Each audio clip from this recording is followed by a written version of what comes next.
writers, welcome to my channel. Today we're going to finish up the third part of our 3-part archetype series. I have a totally packed video for you today. Hi, I'm Autumn Bordeaux, and here you'll find writing tips, author tools, and maybe even a little bit of inspiration. If you've been following my archetype series, you already know that I use archetypes to create more in-depth characters. Archetypes have obvious strengths. They also have obvious weaknesses, and then some not so obvious weaknesses that you can kind of reveal and create. Because digging deeper into your character really helps you with your character arc, which is essential in great stories. Knowing the traditional strengths and weaknesses associated with the archetype helps with the process of discovery, your discovery of everything you can write about that character. You'll be able to add more tension, action, pivot points, reversals, conflicts, raise stakes, emotions. If those words are kind of new to you or you don't know how to use them, I've dropped 2 links to my previous videos on both building character arcs and the elements of a scene.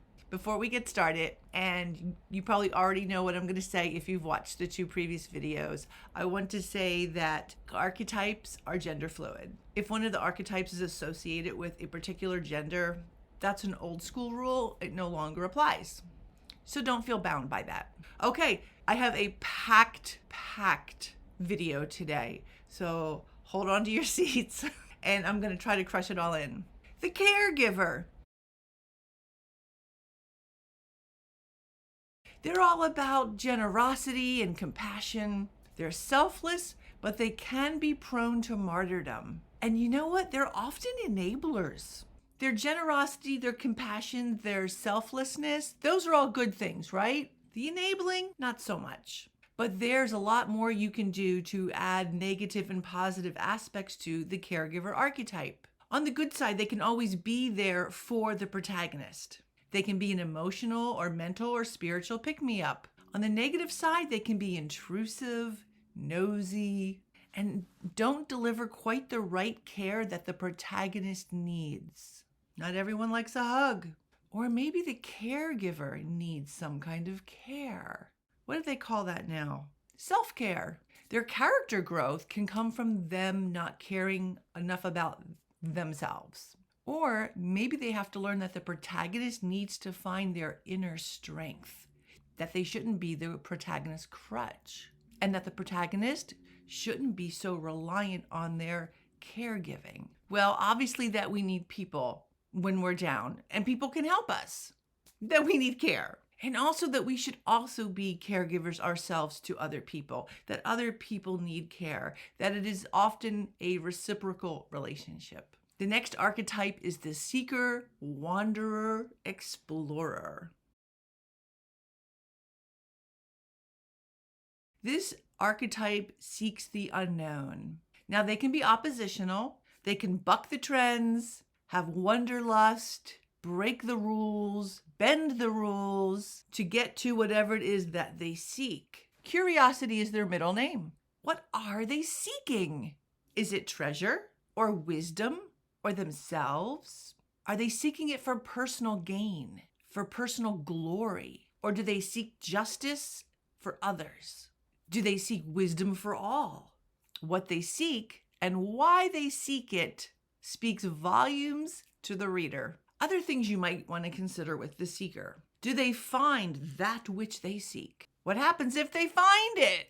What happens if they don't?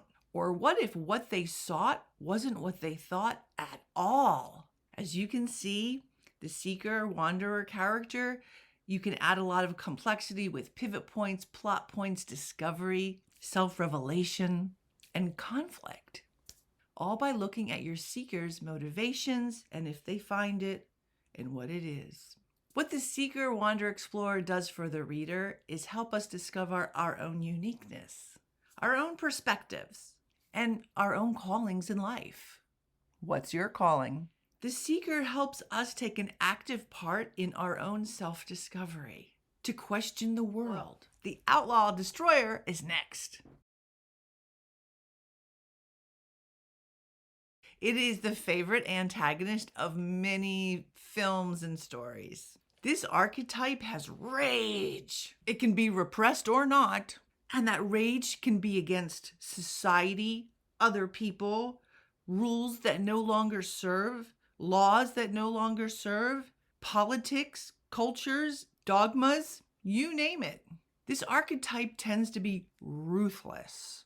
What if you named a character Ruth Lester? Sorry, I have fun with character names.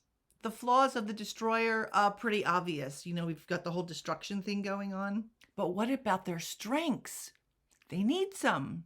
Often, but not always, this rage is justified because it is against one of those things I just named, right? Culture, dogmas, dictates, laws, rules, society, whatever it may be. And we all have maybe that rage inside of us, just not expressed. They're raging against a wrong, a wrong with a capital W. And their anger can ultimately be a good thing. It can enact change. It can push change in the right direction. Maybe more substantive changes are going to happen because of their initial rage. Anger gets more things done than niceness after all. At least I think so. In the description box below, I've included my video on how to make a villain more complex. I mean, even the good guys have to have some redeeming qualities, right? Or they just become tropes, flat characters, and you never want that. And that becomes super predictable either, which is boring. So leak out a backstory, like slow drip, drip, drip, of why they're filled with this rage, why they want to destroy, why they're filled with hate. Give them reasons that the author can identify with, or at least understand, or can sympathize with. So what can a reader learn from a destroyer? No, not to destroy. Well, sort of what I mentioned earlier, that sometimes that rage, although it's misguided, is a thing that's real, that a lot of people are angry about. Sure, the character went over the deep end with it. The destroyer helps the reader empathize, sympathize with what's wrong with society. Also, the how and why behind a bad person. Maybe they even agree with the destroyer. Maybe the destroyer is like a weed whacker, and he whacks out all the weeds, and sometimes you kill some of the plants while you're weed whacking. But ultimately, you need to weed your garden so that the new growth, the better growth, the nutritious growth can flourish. That's how your destroyer can be. The next archetype is the ruler. Where's my crown? Wait. Here's my crown. The ruler are the kings and queens, the people who make the decision. For all of you little people out there, the minions. Think my crown is falling? That's symbolic. Their traits can be good or bad. After all, there's a very wide spectrum of the kinds of rulers there are. So you've got some awesome flexibility here. The ruler archetype wants to instill order, to prevent chaos. Rulers are defined by their need for security, gaining and retaining power. Actually, that's the name of the ruler game. Leadership and power, good or bad, that's what they're all about. And they don't much like it when somebody breaks their rules. There's probably about 1 million negative traits that a ruler can have. They can be control freaks, entitled, cold-hearted, arrogant, or overreaching. Macbeth. They can be dismissive.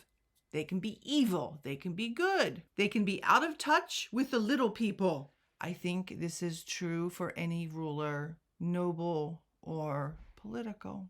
Ruler archetypes inspire the reader to take control of our own lives, to be the ruler in our own little kingdom, to make decisions and stand by those decisions, to do what needs to get done. I need a new crown. This will not stay on. It's lopsided.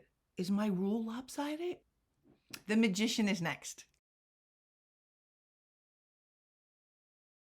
The magician searches out the essential laws of science, metaphysics, and the supernatural and spiritual world. They seek to transform situations with that very knowledge. They also seek to influence people and turn their visions into realities. They often have secret knowledge. They can be visionaries, and they tend to be pretty good problem solvers. Some of the great traits they have: intelligence and having a good intuition. They can magically protect other characters. They can be charismatic and really skilled at explaining complex things very clearly and simply. So we little people can understand. They tend to be very resilient to troubles and setbacks. Why? They believe. They believe. They believe. Their not so great traits include being secretive about their magical, mystical, spiritual world. Perhaps they rely too much on their charms and potions and incantations. Perhaps when they interpret dreams, they don't interpret them quite correctly. And they really have to learn how to not be overpowered by their own power, not to go to the dark side. They have to learn not to use their power manipulatively. What can a reader learn from the magician? To believe in yourself, that there is such a thing as secret knowledge, that esoteric wisdom is out there, and it can be harnessed and used for good, hopefully. What kind of character growth can a magician have?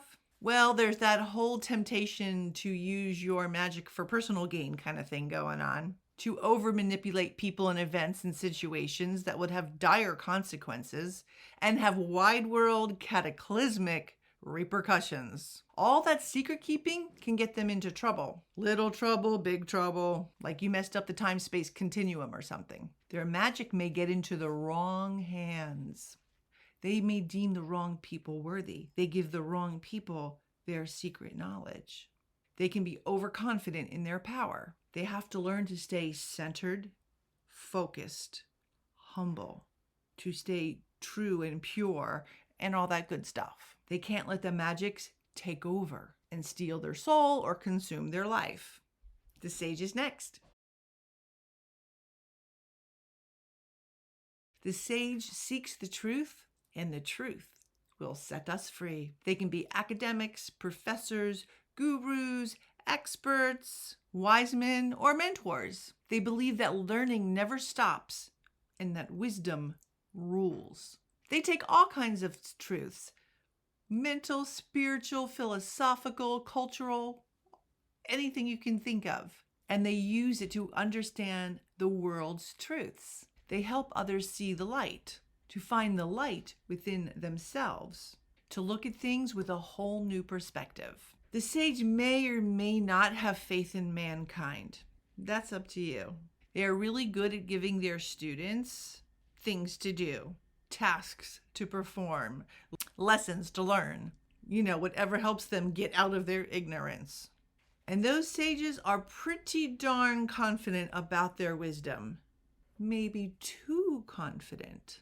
True story. One of my daughter's friends calls me the sage because all of the advice and introspection that I give her is spot on. I'm not really a sage. I just lived a whole lot longer than she has. What kind of weaknesses does a sage have? I bet you're getting pretty good at this and have already started thinking of a few. And yes, you're absolutely right. The one is that sages have to overcome the temptation of their own dogma, of their own belief system. They think their way is the only way, that their truth is the only truth. And you've seen this a lot of times in stories. It's a trope. The protagonist actually transcends the sage's own wisdoms. Often a sage will only give a partial answer to their truth. Why? I guess it's part of the learning process. But sages can be wrong, and they have to learn that even the great sage can still learn, that the student will surpass the master, and that the sage themselves is hemmed in and confined by their own dogmas or perceptions of the truth.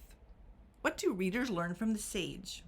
Well, they help us see the world and others objectively. They help us get out of our own little box of understanding and see the big picture, to see not just the trees and not just the forest, but to be the astronaut overlooking that beautiful blue globe and seeing the world in its entirety.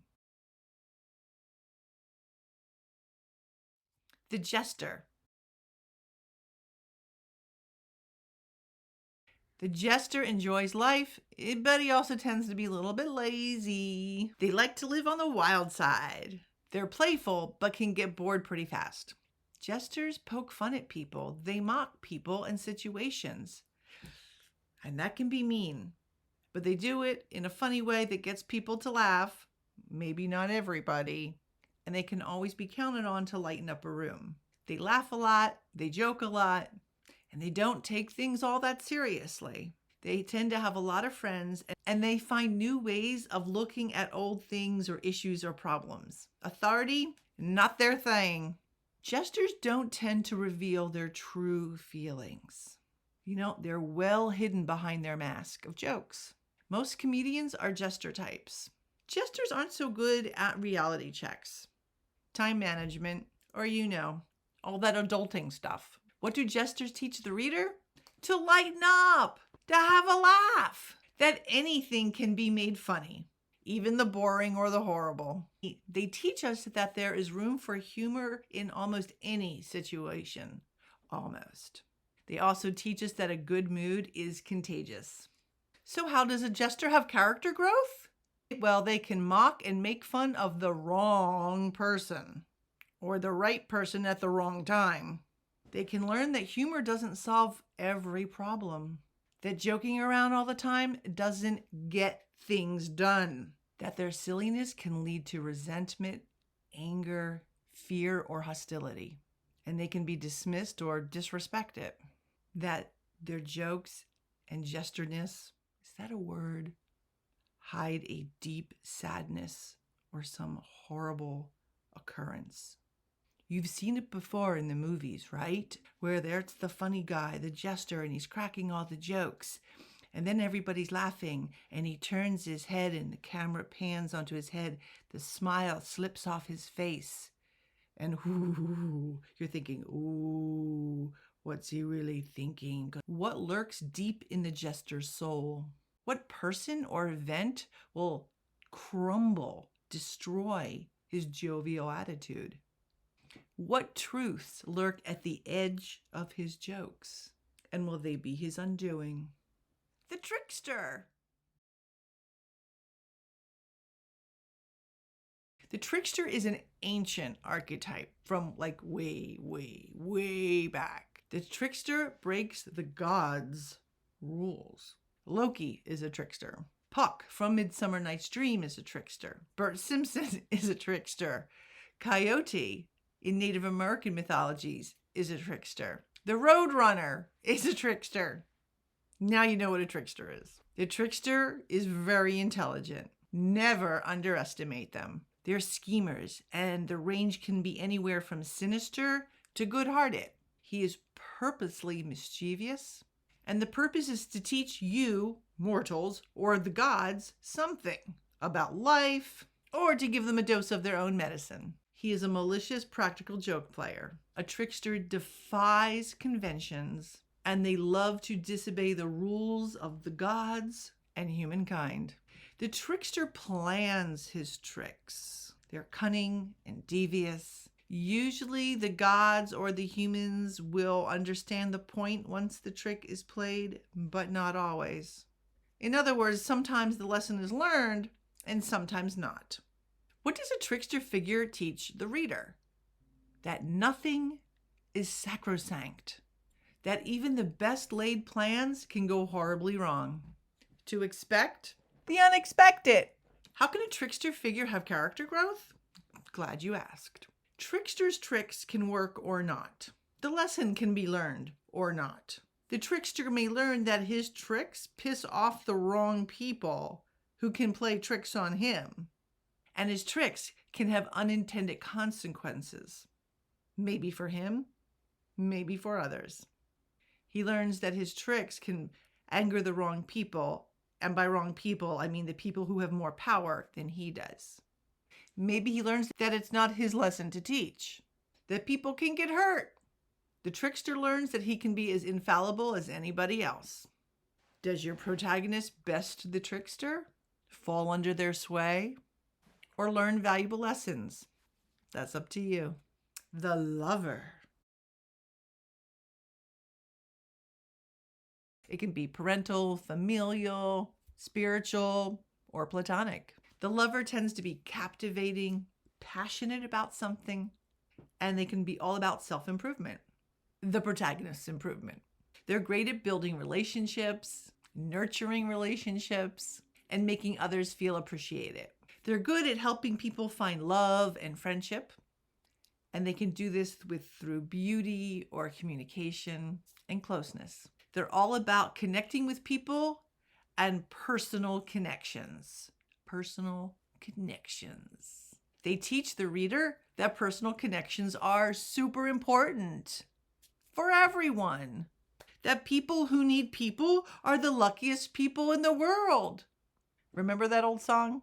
That feelings matter. That you, the reader, matter. How can a lover have character growth? The flip side of the lover is that they can have fear of being unloved or rejected. They can also be a bit possessive, obsessive, overly dramatic. They tend to value feelings over logic, over reason, and feelings are transitory.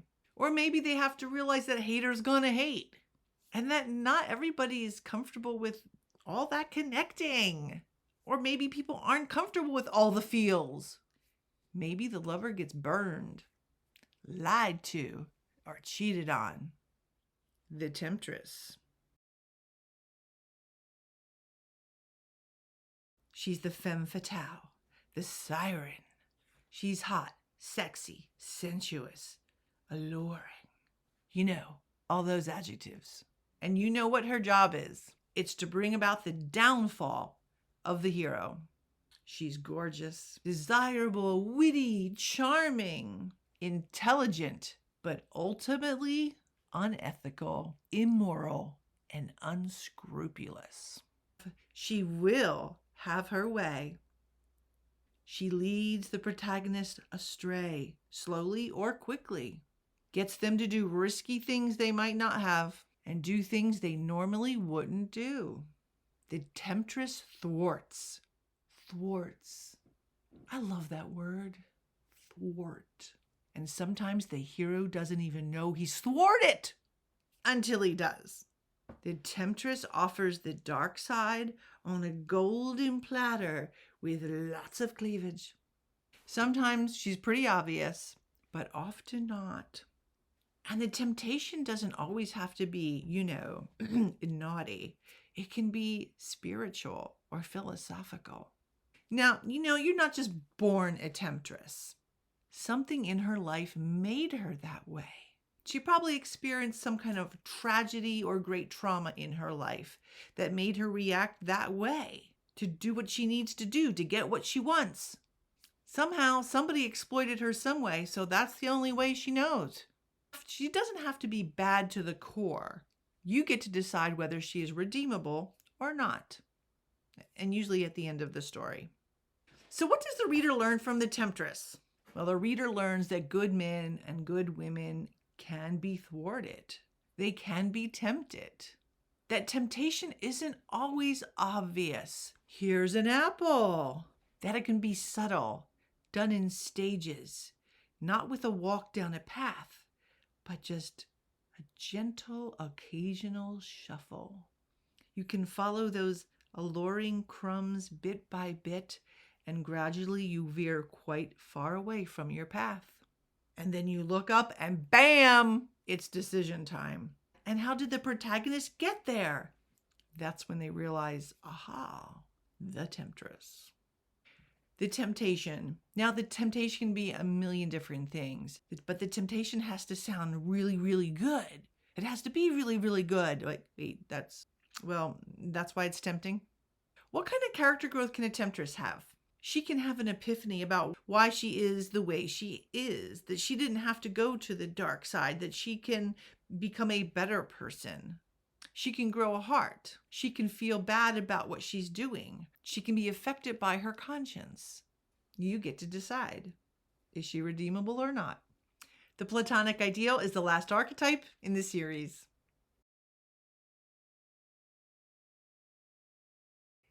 Platonic ideal is the protagonist's intellectual equal. They share the same interests and the same goals. Platonic ideals would be Bert and Mary Poppins. Any of the women co-stars in any of the Dan Brown books. Disney does a great job in a lot of their movies with the Platonic ideal archetypes. They're buddies that help each other out. They're always there for each other. They're Jerry and Elaine in Seinfeld. They're Harry and Hermione. Did I pronounce that right? They're Joey and Phoebe. TV and films have lots of examples of the Platonic ideal archetype. What does the reader learn from the Platonic ideal? That you can have a bestie.